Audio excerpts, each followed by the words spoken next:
अंतर आणि नेहा ना त्यांच्या हातून एक ऍक्सिडेंट झालाय. तो माझा मुलगा आहे. तुम्ही अजिबात काळजी करू नका. मी पोलीस तक्रार मागे घेतली आहे. इतके पैसे? कालच पगार झाला. पगार आला ना की तो देवापुढे ठेवण्याची आमच्याकडे पद्धत आहे. फोनही लागत नाहीये आणि त्या दोघांचाही फोन येत नाहीये.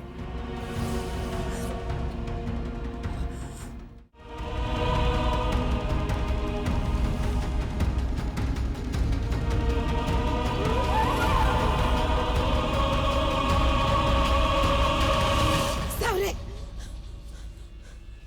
सुधा सुधा काय झालं? अहो मला खूप भयंकर स्वप्न पडलं. सावरी होती, म्हणाली मी मी फार दुःखात आहे आई, मला सोडाव, मला इथून सोडाव. तू तू काळजी करतेस ना सावरीची सारखी, म्हणून असेल. अगे स्वप्न वगैरे काही नसतं, सगळे मनाचे खेळ असतात. असतीलही, पण पण कधी कधी स्वप्न खरी. नाही, हे स्वप्न स्वप्नच राहते. अगं परवाच आली होती ना सावरी इथं, सांगत होती ना मजेत आहे. हं, तू काळजी करू नकोस. उगाच काहीतरी काळजी करत बसते. झोप झोप बघू, झोप झोप.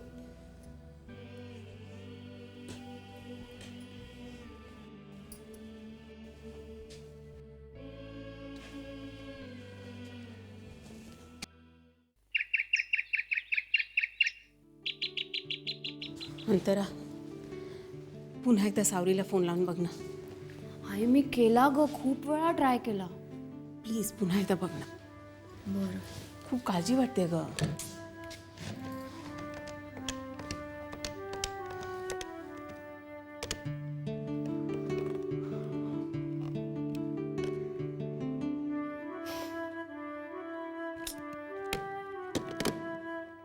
नाही लागत आहे ग. असं का झालं असेल? त्यांचे फोन बंद असतील का? कदाचित झाले असतील बंद, पण STD बूथ वरून फोन करता येतो की नाही? निदान ताईने तरी करायचा. ताई पण ना, तिला कळायला नको का आपल्याला इकडे किती काळजी वाटते त्यांची. कदाचित तिला वाटलं नसेल आपण एवढी काळजी करू. आई आणि कधी कधी ना फोन लागत नाही अगं अजिबात. काय बरं करावं? एक काम कर ना, हर्षवर्धनांच्या घरी फोन लावून बघशील. कदाचित तिथे फोन आला असेल.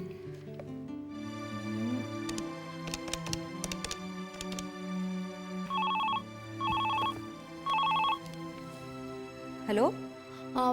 हॅलो काकू, मी अंतरा बोलतेय. हां हां, बोल अंतरा. ॲक्च्युली काकू, मी अशासाठी फोन केला, अजून ताईचा किंवा भाऊजींचा पोचल्याचा फोनच आलेला नाही आहे. आम्हाला कळायला काहीच मार्ग नाही ना. आई काळजीत आहे. तुम्हाला आला असेल ना फोन? हो ना अगं, इथेही फोन आलेला नाहीये. खरं तर मी आता तुमच्याकडेच फोन करणार होते विचारायला. अरे बापरे. आता माझी काळजी आणखीनच वाढली. काकू, अहो तुम्ही नका काळजी करू. असं होतं कधी कधी ना, नेटवर्कचा प्रॉब्लेम असतो. आपण एक काम करूया, जर आमच्याकडे फोन आला ना तर मी तुम्हाला फोन करून कळवीन, आणि जर तुम्हाला फोन आला तर तुम्ही आम्हाला कळवा. ओके? हो बरं, ठेवू मग मी? चालेल. बाय.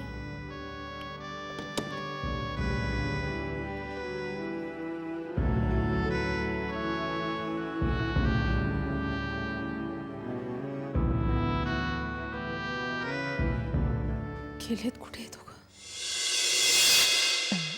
अहो एक मिनिट, मी दाढी करतोय आता. आमदार इकडे जागा आहे दाढी करायची, इथे कुठे दाढी करते झोपाळ्यावर? अगं लाईट गेलेत ना, काळोखात दिसत नाही दाढी करायला. हो, मी काय म्हणते, हं. तुम्हाला सांगितलं का भाऊजीने? लाईट गेल्याच? असावर आणि हर्षवर्धन हनीमूनला गेलेत ना. हो, ते सगळ्यांना माहिती आहे. आता ऐकून तरी घ्या.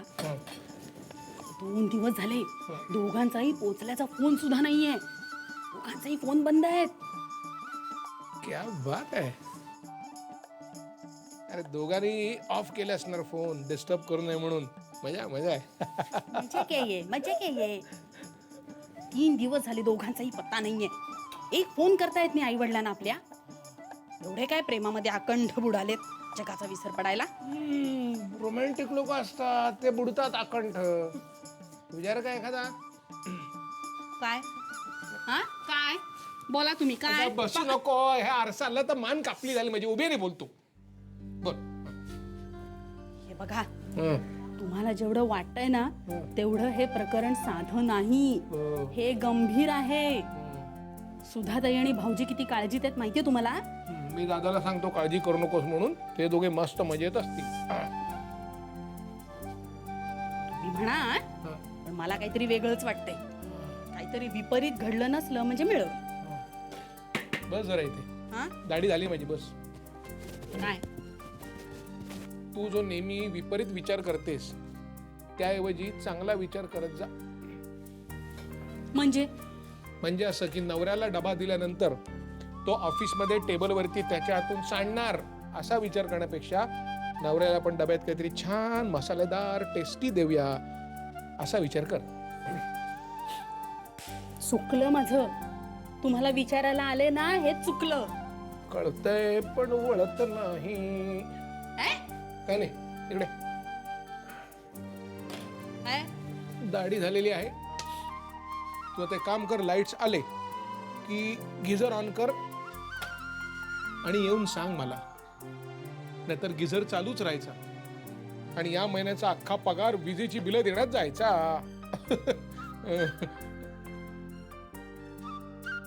मला दाढी करताना कधी बघितलं नाही याच्या आधी.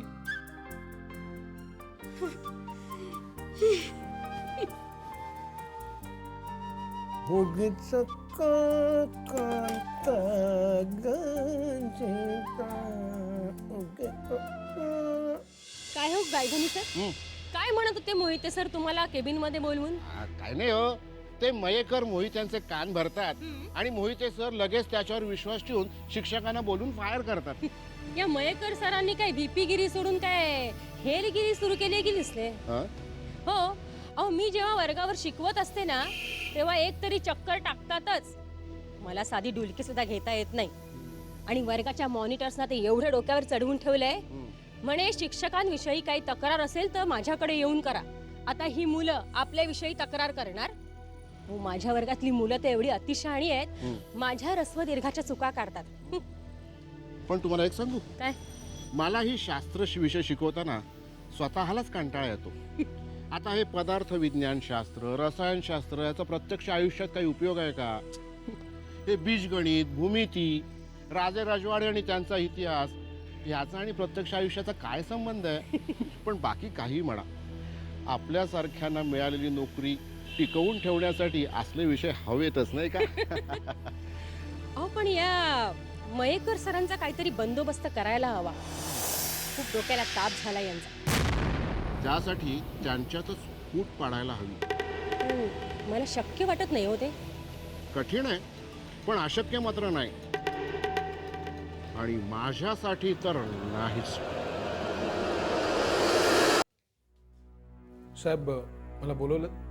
हा या मोहिती या. ते आपल्याकडचं हॉस्पिटलचं प्रपोजल सह्याद्री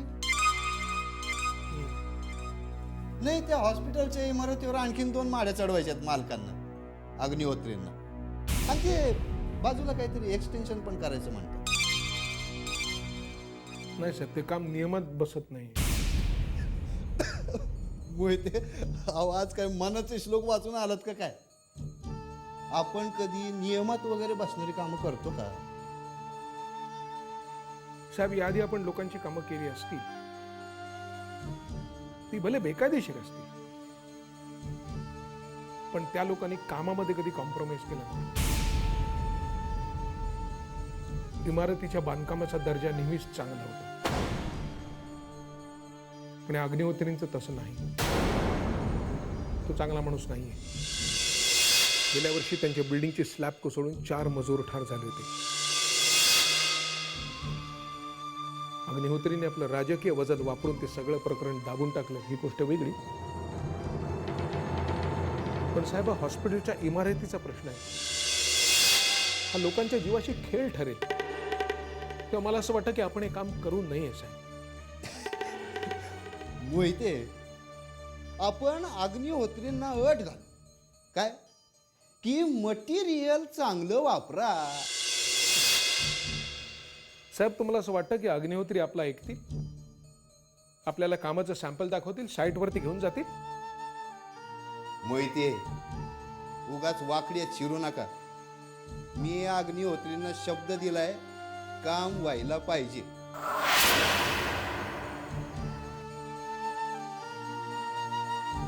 सॉरी साहेब, मी हे काम करू शकत नाही. तुम्हाला करावं लागेल मोहिते. It's my order. साहेब, ती ऑर्डर तुम्ही लेखी देत असाल तरच मी हे काम करू शकतो. मोहिते, येऊ मी?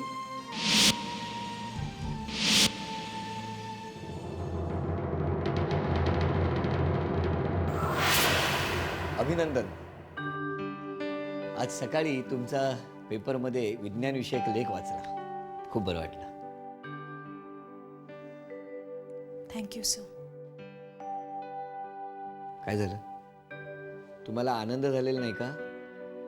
हो, आष्टीसारख्या छोट्या गावातल्या एका शिक्षिकेचा चंद्रपूरच्या प्रसिद्ध पेपरमध्ये लेख छापून येणं केवढी मोठी गोष्ट आहे. हो सर. Madam, any problem?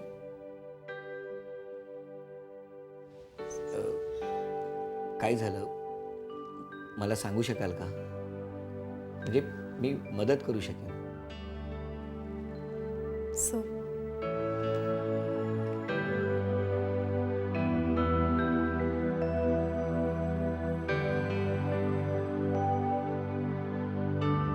मी वेगळं राहायचं ठरवलंय. काय? हो सर. आणि त्याकरता मी घर शोधते.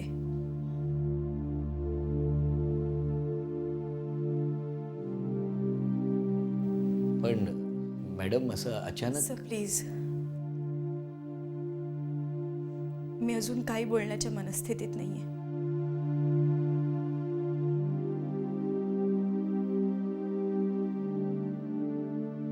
फक्त सर, तुम्ही माझ्यासाठी एखाद्या चांगल्या एरियात भाड्याने घर बघितलं तर. आहे, एक इस्टेट एजंट ओळखीचा आहे. त्याच्या मदतीने मी घर मिळवून देण्याचा प्रयत्न करतो.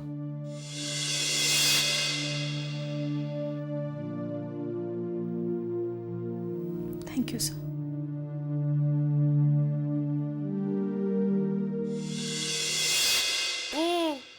झोपा काढणं चाललंय वाटतं. नाही, वाचता वाचता डोळा लागला. दिवसा ढवळ्या कसल्या झोपा लागतात तुम्हाला कोण जाणे. माझी झोप तर तुझ्या आई वडिलांनी पार घालवली. आई, असं नेहमी का बोलता हो तुम्ही? नको बोलू. इतकं द्यायचं कबूल केलं होतं, पण दिलं काय? सुपारी. बरं, आपण आपल्या मुलीला काही दिलं नाही याबद्दल थोडी तरी लाज, शरम. आई, आवाज कुणावर चढवतेस? माझ्यावर? आई, असं काय बोलताय तुम्ही? काय चुकीचं बोलले मी? एकतर आमचे पैसे बुडवलेत, वर माझ्या मुलाच्या पगारावर डल्ला मारण्याचा प्रयत्न करतेस काय? त्याच्याशी गोड गोड बोलून. आई, एक शब्द बोलू नकोस.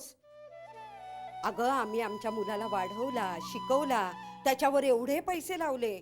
ते काय तुझ्या आई वडिलांना तयार कमवता जावई फुक्कटचा मिळावा म्हणून?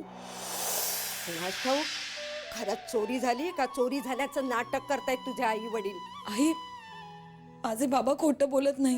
हा हा, खोटं बोलल्याशिवाय काय एवढी माया जमवली आहे? आई, मी खरं सांगतेय. बाबांनी किती हौशीने, किती उत्साहाने एवढ्या वस्तू खरेदी केल्या होत्या. पण दुर्दैवाने. हे मात्र अगदी बरोबर बोललीस.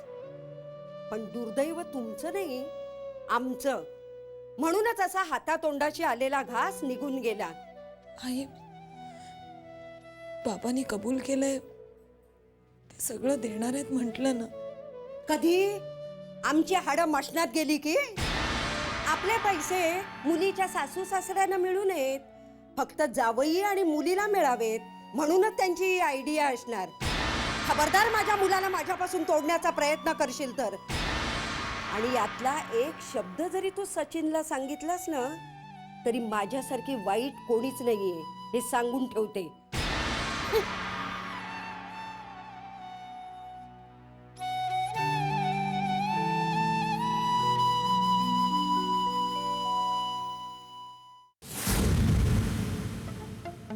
मला कल्पना आहे तुझी सगळी स्वप्न उद्ध्वस्त झाली, पण बेटा जे घडायचं होतं ते घडून गेलं. आता तू काय करू शकतेस? उगाच हर्षा घरी जाऊन भांडण करण्यात काय अर्थ आहे?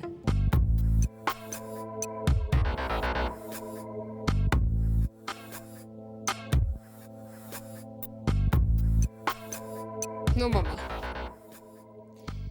मी हर्षी भांडणार नाहीये. लोक काट्याने काटा काढतात, मी फुलाने काटा काढणार आहे. गप्प बसणार आहे मी आता, शांत बसून राहणार आहे आणि वाट पाहणार आहे. हर्षला असावरीचा कंटाळा येण्याची वाट बघणार आहे मी. तुला असं वाटतं असं होईल? ऑफकोर्स असं होईल. इनफॅक्ट असावरीच्या गोड गोड वागण्याने, नाही खरं तर बावळट वागण्याने हर्ष इरिटेट होईल. आणि नाही झालं तर तो इरिटेट होईल अशी परिस्थिती मी निर्माण करेन. आणि मग त्याच्यासाठी माझ्याकडे येण्याशिवाय दुसरा कुठलाही पर्याय उरणार नाही. You have no other choice mister Harshvardhan Bhosale. लागला का हो भोसल्यांकडे फोन? नाही ग, कोणी उचलतच नाहीये. कोणी उचलतच नाही? गेली कुठे सगळी माणसं? त्या सुमित्राताई कुठे गेल्या? आणि आदित्य नोकर चाकर? मला फार काळजी वाटते आता. मी असं करतो, मी उद्या स्वतः तिकडे जातो आणि चौकशी करून येतो. कदाचित त्यांच्या घरचा फोन खराब झाला असेल. घरचा फोन खराब झाला असेल? अहो पण जिथे गेले तिथे तर फोन असेल ना, तिथून नाही करताय त्यांना फोन? त्यांचे मोबाईल फोन लागत नाहीत. एवढा कसा बेजबाबदारपणा म्हणते मी. शेकडो मैल दूर गेलेत, आई बापांना खुशाली कळवायला नको? असा कसा आई बापांचा विसर पडतो? आता हर्षवर्धनांना येऊ देत, त्यांनाही रागावणार आहे मी चांगली. आजकालची मुलं ही अशीच उम्मस. अगं, असं काही नसेल. मला नाही वाटत हर्षवर्धन मुद्दाम असं काही करतील. तू उद्यापर्यंत धीर धर आणि झोप आता. तुम्ही झोपा, मला नाही येत झोप. काळजी वाटते सारखी. नाही नाही ते विचार येतात मनात. तुला ना समजावणंच कठीण आहे. खैरमोडे साहेब, एवढे अपसेट का आहात तुम्ही? काय झालं काय? काय करणार, बघताय ना आमच्या ह्या साईडचंही काम कसं रखडलं ते. शनीची महादशा लागली तुमच्या मागे. नाही म्हणजे काय आहे की एक काळ असा होता की एखादं काम तुम्ही हातात घेतलं की त्याचं सोनं व्हायचं, पण आज तुमच्या हातात काम नाही. हे खरं आहे सूर्यभान. हर्षवर्धन भोसलेवर माझी खूप मदार होती. भली भली आश्वासनं दिली होती त्यानं मला, आणि मीही त्याच्यावर विसंबून राहिलो. शेवटी काय,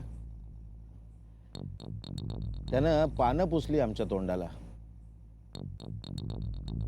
स्वतः मात्र थाटामध्ये लग्न करून आयुष करतोय, आणि मी त्याची एक भेट घेण्यासाठी खेटे घालत बसलोय.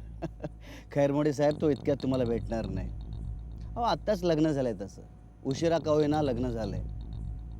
त्याची ती तरुण बायको. अहो तो तिचं कोड कौतुक गाणार की तुमच्याशी मीटिंग करणार. सूर्यवान, मला एक सांगा, तुम्ही माझ्या बाजूचे की हर्षवर्धन भोसलेच्या बाजूचे? मी माझ्याच बाजूचा, अपक्ष. माझा भाऊ गुलाबराव. माझ्या भावामुळे माझं खाजगी नुकसान झालंय आणि ते नुकसान मी कुठल्याही परिस्थितीत भरून काढणार. अहो त्याशिवाय माझा उत्कर्ष होईल कसा? सूर्यवान, एक गोष्ट लक्षात ठेवा कायमची, माझा उत्कर्ष झाल्याशिवाय तुमचा उत्कर्ष होणे नाही. तो हर्षवर्धन भोसले मला काही मूर्ख समजतोय, मला बनवतोय. त्याला माहित नाही सूर्यभान, मी बनचुका आहे. दिलेल्या वेळेत जर त्यानं कबूल केलेलं काम मला दिलं नाही, त्याच्याच साईटवर त्याच्याच पैशाच्या सिमेंट विटामध्ये त्याची जिवंत समाधी बांधतो की नाही बघा. हॅलो हॅलो आई. हॅलो सावरे, अगं कुठे आहेस तू? कशी आहेस? बरी आहेस ना? अगं केव्हाचा फोन ट्राय करतोय आम्ही, तुमचा फोन का बंद आहे? कोण काळजी लागून राहिली आम्हाला? सावरे सावरे, तू बोलत का नाही आहेस?